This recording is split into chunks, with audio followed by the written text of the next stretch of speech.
saber que al momento las personas, más o menos en la población mundial, la cuarta parte ya tiene algún proceso tumoral inmerso en él. Sintomático no. Muchas veces los pacientes llegan a fallecer sin saber que tenían ya incorporado en su ser algún tipo de tumor que aún no se había manifestado, pero que al momento de hacer las autopsias correspondientes por las otras condiciones de muerte encuentra que sí ya había un componente tumoral.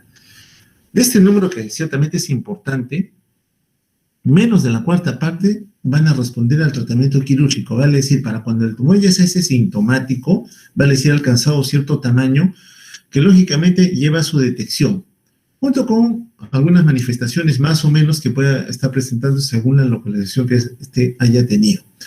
Entonces, la cuarta parte va a todavía ser la forma más exitosa en número de población que puede responder en algo a la cirugía, muchas veces asociada a radioterapia o a la combinación de las dos, con el fin de tratar de consolidar el proceso. Un tumor, por ejemplo, localizado a nivel torácico, que es extraído con cirugía, pero lógicamente no se extrae la totalidad del componente tumoral. Quedan aún células tumorales neoplásicas allí que tienen que todavía verse beneficiadas con una radiación que lleve a la aniquilación de la mayoría de células tumorales. U otras veces, cuando el tumor tiene un tamaño bastante extenso, lógicamente es difícil la cirugía, y lo que se propone hacer primero es la radioterapia con el fin de reducir el tamaño tumoral y con esto hacer algo más sencilla, entre comillas, en el procedimiento quirúrgico.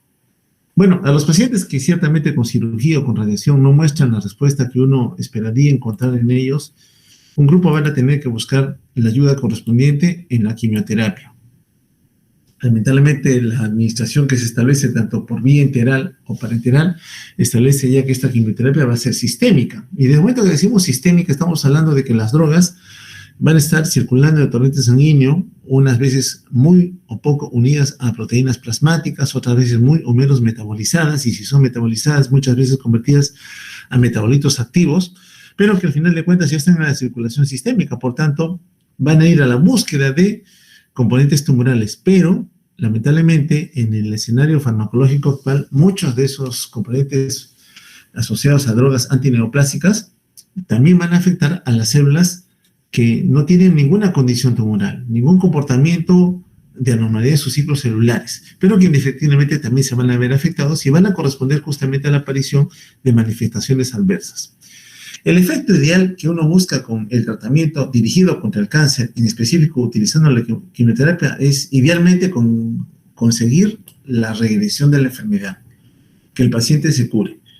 Lamentablemente, esta condición vemos que no se va a conseguir en la mayoría de casos y que lógicamente establece algún tipo de problema. Entonces, cuando uno enfrenta a un paciente con diagnóstico de cáncer, tiene que tener objetivos claros en el manejo que le va a dar para ese proceso tumoral. Uno, idealmente, la curación. Todos vamos a buscar siempre que el paciente se cure, que ya no tenga esa neoplasia en particular. Va a depender, lógicamente, el tipo de tumor, la localización, cuán invasivo es ese tumor, o a qué tipo de estirpe celular ya corresponde para definir cuál sería el pronóstico, si va a responder bien o va a responder mal. Lamentablemente existen tantos tumores como tejidos nosotros tenemos en la economía, por tanto, cada uno va a tener un comportamiento totalmente diferente. Ahora bien, para cuando no podemos nosotros establecer la curación para ese proceso tumoral, por lo menos vamos a buscar el control de la enfermedad. Es decir, si era un componente tumoral de gran tamaño, con la quimioterapia llevarlo a un componente tumoral de menor tamaño.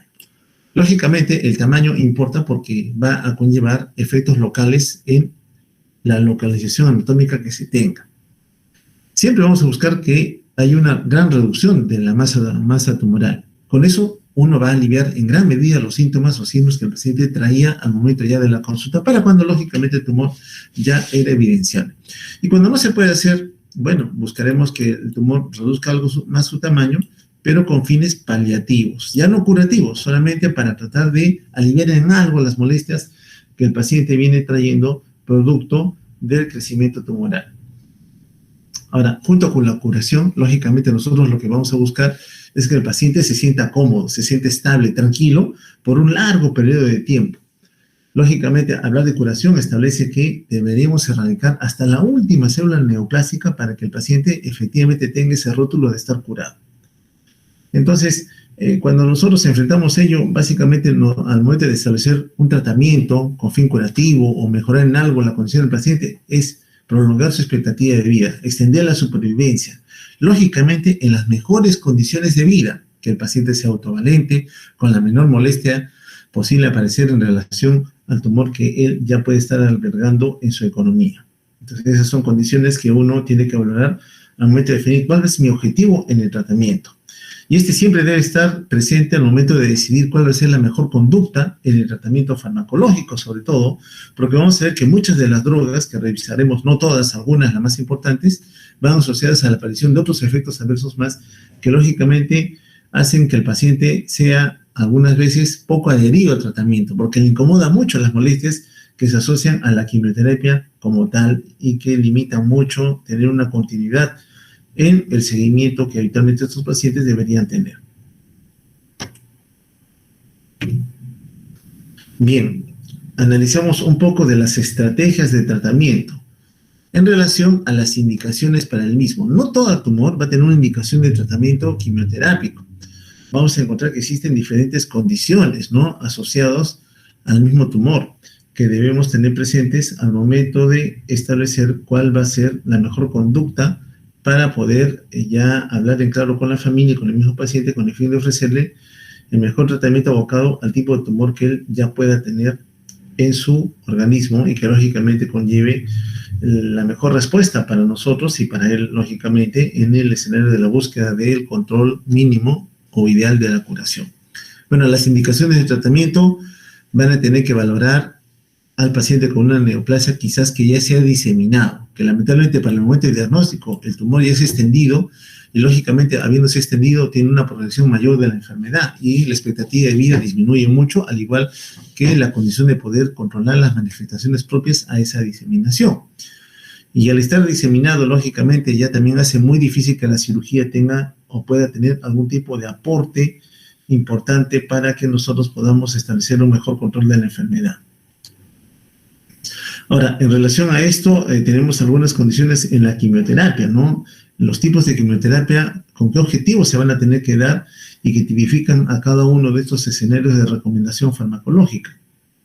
Bueno, cuando la quimioterapia se usa con un tratamiento suplementario para atacar aquellas metástasis que fueron o que quedaron después de la cirugía o de la radioterapia, hablamos que esta quimioterapia es coadyuvante, es decir, se va a sumar a la cirugía que extrajo el tumor y se va a sumar a la radioterapia de apoyo para erradicar a la última célula tumoral. Entonces, para estar bien seguros de que estamos controlando la enfermedad, damos quimioterapia agregada, un coadyuvante, para que esas metástasis de pequeño tamaño ya microscópico, que no son evidentes al ojo humano al momento de hacer la cirugía o la misma radioterapia que no logra controlar todo el proceso, porque cuando uno irradia una porción corporal, está también sometiendo esa radiación a las células normales y puede llevar a la aparición de algunas manifestaciones. Entonces, para cuidar un poco más a esas células normales, reducimos el campo de radiación.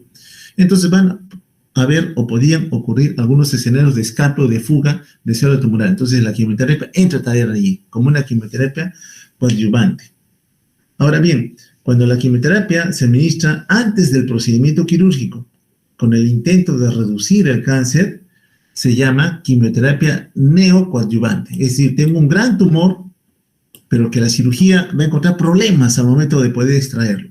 Entonces, primero le damos quimio para reducir el tamaño tumoral, que haga más accesible al cirujano el poder erradicar el componente tumoral. Si ese es el fin, hablamos de que la quimioterapia es neocoadyuvante. Ahora bien, cuando la administramos en menores dosis para ayudar a que la remisión sea prolongada, se le conoce como quimioterapia de mantenimiento. Ocurre si el paciente ya tuvo un tumor, un cáncer de una localización determinada, ha sido extraído con cirugía, fue sometido a radioterapia, pero sabemos que es un tumor que puede en el tiempo reactivarse o llevar a que haya la aparición de algunas metástasis en el tiempo. Entonces, se le da secuencialmente en un periodo de tiempo al paciente quimioterapia de mantenimiento con el fin de lograr controlar la posible reactivación de ciclos de replicación celular que ocurrían en ese escenario correspondiente al proceso tumoral en cuestión. Bien, sabiendo esto, podemos pasar a hablar de las estrategias de tratamiento relacionados a la susceptibilidad del tumor y al ciclo de crecimiento que puedan tener.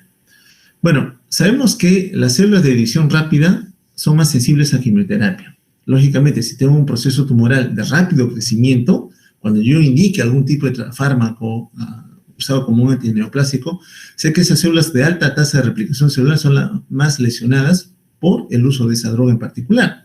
Pero nosotros también tenemos en nuestra economía, normalmente, células que también tienen alta tasa de replicación celular, sobre todo a nivel de la médula ósea, por ejemplo, ¿no? Entonces, las tasas de replicación ahí son aceleradas. Podría haber, por tratar al componente neoplásico, un tipo mayor o menor de afección a nivel de la fábrica de elementos formes de la sangre.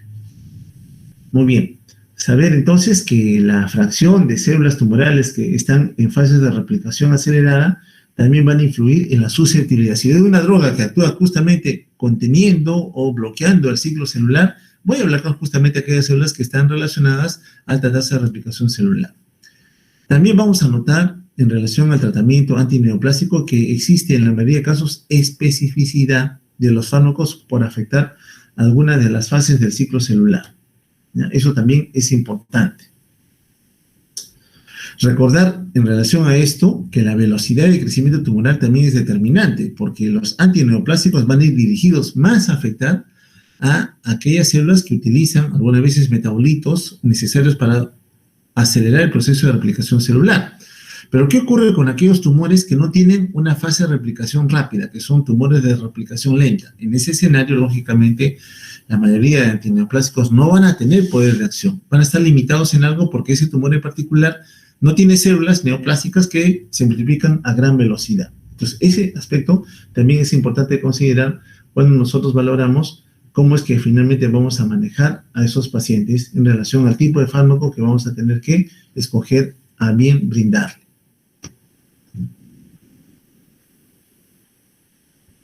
A la par que nosotros damos tratamiento antineoplásico, también vamos a esperar obtener algún tipo de desaparición o destrucción de las células tumorales. Y eso, lógicamente, va a tener que ir de la mano con la dosis, con lo que de fármaco le estamos dando al paciente con el fin de buscar erradicar idealmente a la masa de células neoplásicas, ¿no? Recordar que en relación a la destrucción de esas células tumorales, la farmacología antineoplásica va a seguir la cinética de primer orden, ¿ya? Es importante saberlo porque la destrucción se remedia mucho. Sabemos que cuando un fármaco es administrado por diferentes rutas, sigue diferentes cinéticas en relación al manejo que la economía le ofrece al fármaco. Entonces, esa denominación de cinética de primer orden también se establece en relación al efecto que tiene la droga en sí, antineoplásica, contra la célula tumoral. Entonces, en general, esta cinética de primer orden para la destrucción de célula cancerosa es importante saber que está relacionada a la cantidad de células tumorales que el fármaco destruye en un periodo de tiempo determinado, ¿no? Por ejemplo, algunas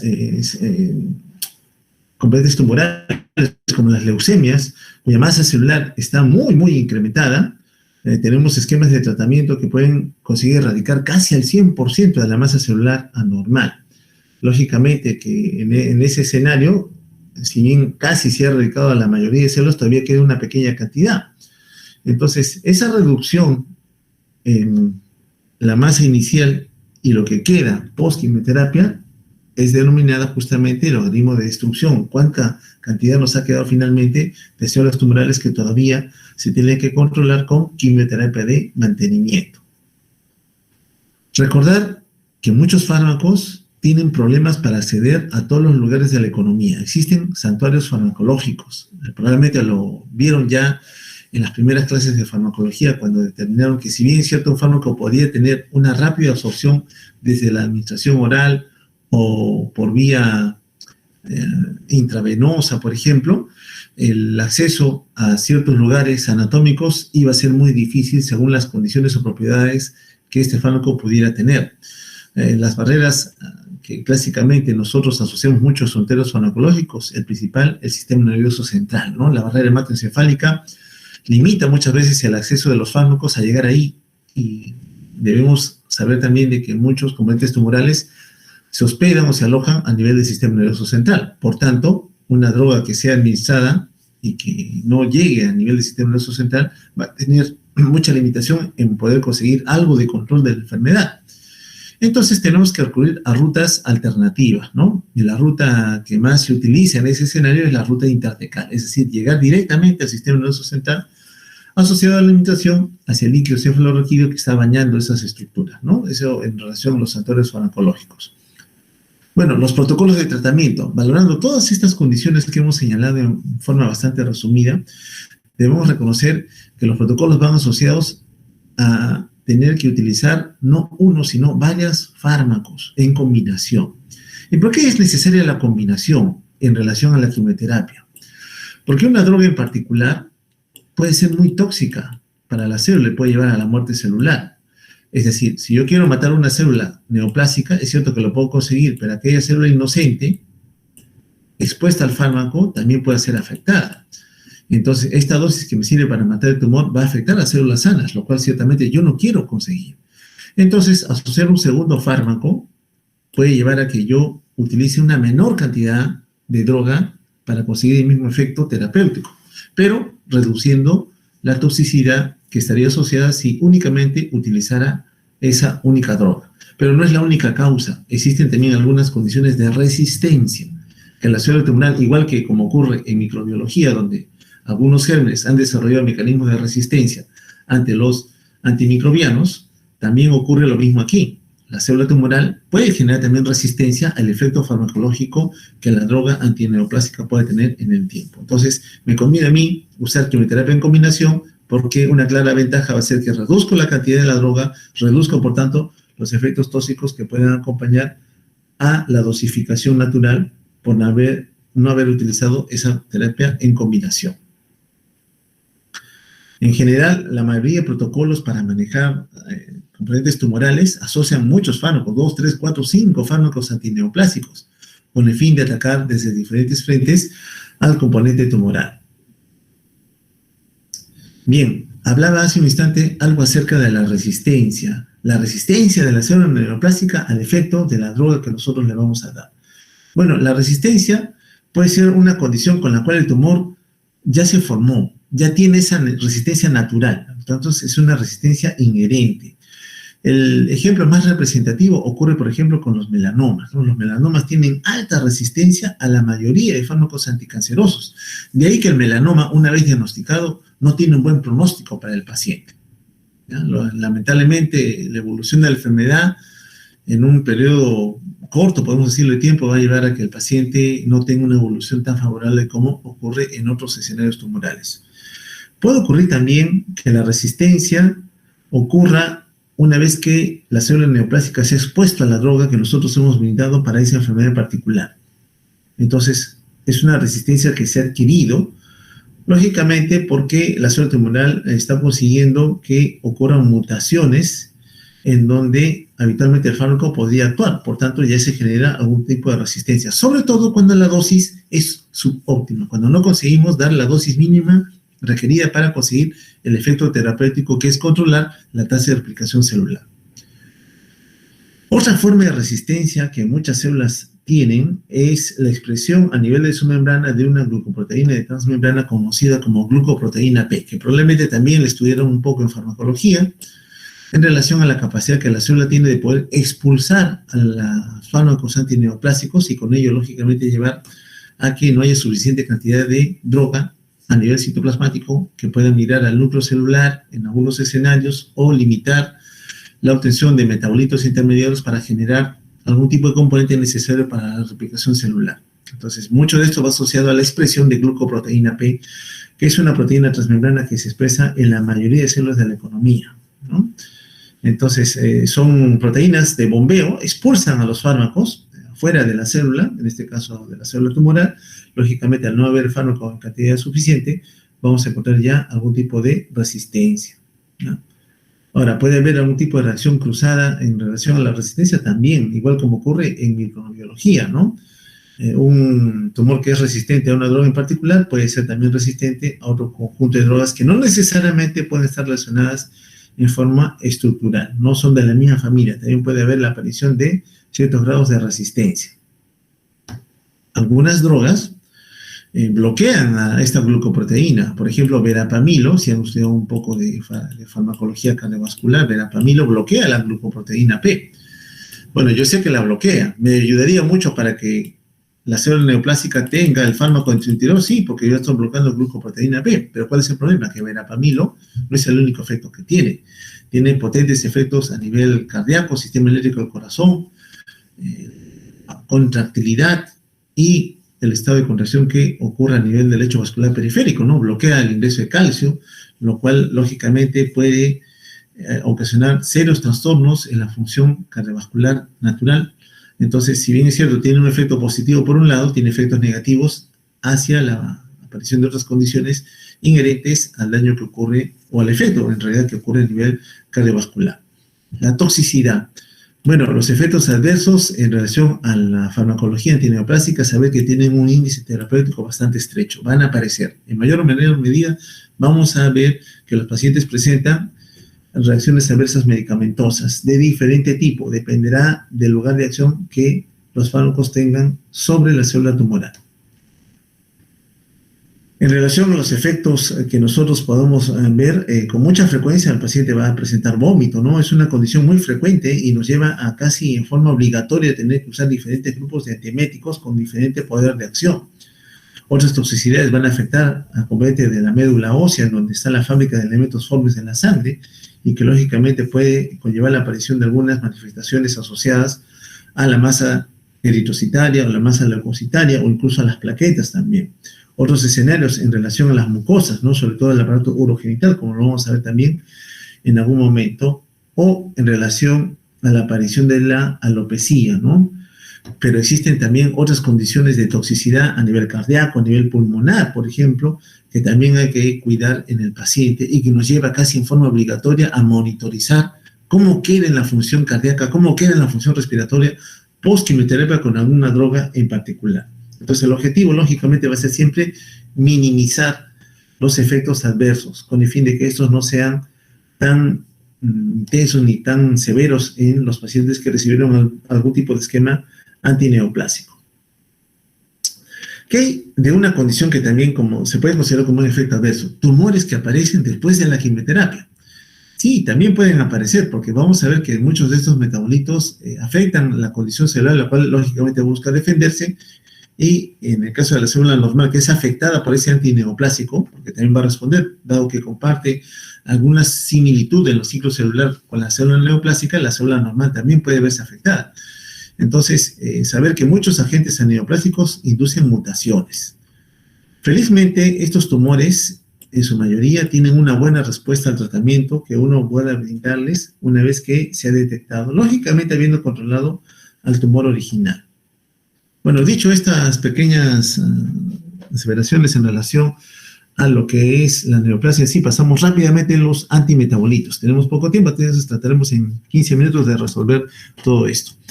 Entonces, los antimetabolitos son un grupo que forma parte de todos los antineoplásicos. Tienen relación estructural con compuestos normales de la célula, comparten sobre todo la disponibilidad de precursores asociados a los nucleótidos de purina o pirimidina, clásicamente enlazados a lo que corresponde a la síntesis de ADN y de ARN. ¿Qué van a hacer estos antimetabolitos? Van a interferir con la oferta de estos precursores. Si no tengo los precursores, lógicamente voy a interferir con la síntesis de ADN. Si no tengo ADN, lógicamente no voy a poder permitir heredar en las células hijas neoplásicas el componente ya anormal que la célula madre neoplásica pueda tener. En relación a los antimetabolitos, sus efectos son máximos sobre la fase S del ciclo celular. ¿Quiénes son los más representativos? Quizá el más conocido es el metotrexate, que no solamente lo usamos como droga antineoplásica, sino también en los escenarios de control de procesos inflamatorios, sobre todo asociados a autoinmunidad, ¿no? Pero no son las únicas condiciones en donde el metotrexate tiene lugar de acción, tiene otras condiciones más convertidas en una droga de primera línea. Por ejemplo, embarazo ectópico también me ayuda mucho metotrexate a poder controlar mejor el proceso de formación anormal en una posición anatómica que ciertamente no le correspondía a un futuro cero. Los que forman parte de los antimetabolitos junto con metotrexate son el pemetrexed y el pralatrexate. son fármacos antifolato. Entonces van contra la cascada metabólica que el ácido fólico tiene a nivel celular, lógicamente en intención de poder mejorar la oferta de estos metabolitos intermedios para poder generar ADN. Es un antagonista que va a bloquear a la dihidrofolato reductasa. Como hemos dicho anteriormente, actúa sobre la fase S y en ese escenario va a ayudar a bloquear a la progresión de la transformación o biotransformación del ácido fólico en ácido tetrahidrofólico, el cual es el metabolito intermediario justamente que va a concluir en la generación de ADN. Saber que el pemetrexed también inhibe a la timidilato sintetasa o sintasa. Las indicaciones generales que tienen estos antimetabolitos asociados ya específicamente a componente tumoral son las leucemias linfocíticas agudas, en forma de Burkitt, cáncer de mama, cáncer vesical, carcinomas de cabeza y cuello son las condiciones en donde más se utiliza. La absorción es variable, sobre todo a dosis bajas por vía enteral, que es donde más se les administra, sobre todo en relación al metotrexate, aunque también existe la vía de administración intramuscular intravenosa y en el caso de necesidad, en el santuario farmacológico, por ejemplo, la condición de una leucemia que afecta el sistema nervioso central, la célula tumoral se ha escondido en el sistema nervioso central, metotrexate por vía intravenosa, intramuscular, enteral no puede llegar, se le hace pues lógicamente una punción lumbar al paciente, una punción cisternal y por ahí se administra el medicamento para que tenga un efecto de control de la replicación celular acelerada que ocurre en esta entidad. Condiciones adversas asociadas a estos fármacos, bueno, toxicidad hematológica, lógicamente una gran depresión puede ocurrir. La fábrica de elementos formes de la sangre no trabaja a su máxima capacidad, entonces ocurre anemia, ocurre leucopenia, por ejemplo, cuestiones que hay que cuidar estrechamente en los pacientes. Y, lógicamente, las manifestaciones gastrointestinales, náuseas, vómitos que habitualmente vemos en esos pacientes. 6. Mercaptopurina. Es un antimetabolito de purina, análogo de tiol de hiposantina, el uso, mantenimiento de la remisión de la leucemia linfática aguda. Vean que esta droga está más usada para remisión, no para el control inicial, como ocurre, por ejemplo, con metotrexate, sino es parte del seguimiento. 6. Mercaptopurina y azotoprina, que es una prima hermana, son útiles también en la enfermedad de Crohn, que no es una neoplasia en sí, sino es un desorden inflamatorio con componente de autoinmunidad que ocurre a nivel del intestino grueso, sobre todo, ¿no? Cuando se ve fenómenos de autoinmunidad, se va a hablar mucho de enfermedad de Crohn. La fludarabina es el 5-fosfato 2-fluoroarabinósido de adenina, es un análogo de purina. Si es un análogo, va a interferir lógicamente con la falta de adenina y lógicamente con esto luego la interferencia en la síntesis de ADN. Usos en leucemia linfática crónica, ya no tanto en la aguda, y en el linfoma no Hodgkin. Es un profármaco. Entonces tiene que metabolizarse a nivel hepático por el citocromo P450 para recién convertirse en un metabolito activo. Actúa también sobre la fase S del ciclo celular únicamente por administración intravenosa. El 5-fluoracilo, vean que este actúa sobre otra base nitrogenada, en este caso es un análogo de pirimidina, siendo el flúor el componente importante que va a interferir con la conversión del ácido desoxiuridílico a ácido timidílico. Por tanto, no se forma timidina. ¿En dónde se utiliza el 5-fluoracilo? En los tumores sólidos de crecimiento lento. Hace un rato hablamos, hay tumores de crecimiento acelerado, bastante rápido, y otros de crecimiento lento. En este caso teníamos pocas drogas, decimos, bueno, una de esas pocas drogas es el 5-fluoracilo. ¿Dónde ocurre este crecimiento lento? Carcinoma colorectal, mamario, ovárico, pancreático y gástrico. ¿Cuál es su mecanismo de acción? Bueno, compiten con el monofosfato de desoxiuridina por la timidilato sintasa. Por tanto, produce un fenómeno conocido como muerte hipotimidínica, ¿no? No hay suficiente timidina, por tanto, la célula neoplásica no tiene cómo llevar a una proliferación sostenida en relación al componente tumoral. Una ventaja que tiene es que también se puede aplicar por vía tópica, en donde tiene una buena absorción y lógicamente puede conllevar el control de algunas enfermedades de localización dérmica, como el carcinoma vasocelular, por ejemplo. Otro antimetabolito, la capecitabina, que es el caramato de fluoropirimidina, de indicación en el cáncer colorectal y de mama con poder metastásico.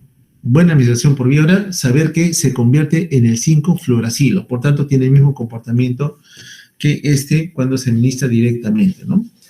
La citarabina es el arabinósido de citosina, también conocido como ARAC, es la otra denominación resumida que tiene el fármaco.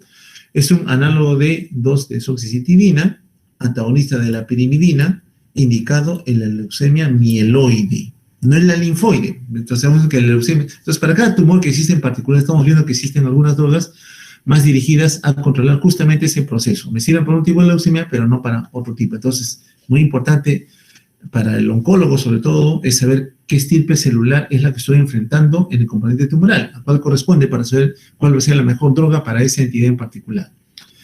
La administración intravenosa, también intratecal, significa que la barrera hematoencefálica le opone resistencia al ingreso. La gemcitabina es un análogo entonces de nucleósido de desoxicitidina, útil en el cáncer de páncreas, pulmón no microcítico, de administración intravenosa. Quitando los antimetabolitos, es decir, aquellos que interfieran con la materia prima para poder generar código genético, ARN algunas veces también para poder mantener la replicación celular, tenemos a otro grupo de fármacos antineoplásicos como son los antibióticos.